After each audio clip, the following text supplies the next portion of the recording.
আলামিন বলতো, যে গান করে তাকে কি বলে? স্যার গীতিকার। বলতো, যে সুর বাজে তাকে কি বলে? এটা তো খুবই সোজা, সুরকার। বলতো, যে প্রাইভেট বানায় তাকে কি বলে? Private car.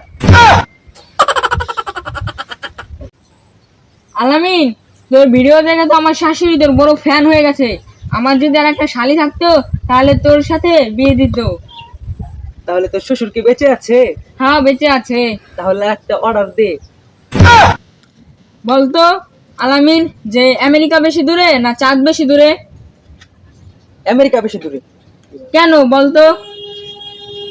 কারণ আমেরিকা তো দেখা যায় না, চাঁদ তো দেখা যায়। তোর কইছি না ওই পাড়ার সুমার হাতে মিশবি না? তাই আমি কার সাথে মিশবো? আমি কার সাথে মিশবো? আমি কার সাথে মিশবো? ওর সাথে মিশবার দিব না, ওর সাথে মিশবার দিব না, কার সাথে মিশবো তাহলে আমি? তুই তো বাপ হয়ে দেখাস না, বাপ হইলে তুই বুঝতি। তাই সুমাইয়ের সাথে মিশবার না দিলাম বাপ হবো কি করে?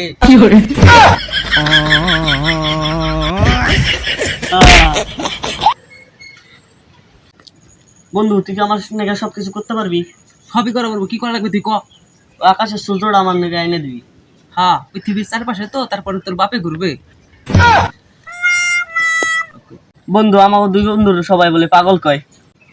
আরে বাদ দে মানুষের কথা, চল আমরা সস দিয়ে সিগারেট খাই। বলতো বন্ধু, মানুষ খারাপ কাজ করলে কোথায় যায়?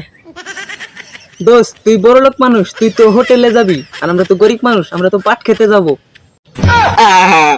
বন্ধু, আমার নেগাটা চা বানাই নিয়ে দি। এই নেন চা। তার ভিতরে আঙ্গুল ভিজে নিয়েছিস কে? আমার আঙ্গুলে ছেঁচা খাইছি, ডাক্তারে কইছে গরম জায়গা রাখবার লিগা। আঙ্গুলটা চার ভিতরে না রাখে তোর হুগা। এতক্ষণ তো ওই জায়গায় ছিল, কেবল তো চার ভিতরে চুবাইলাম।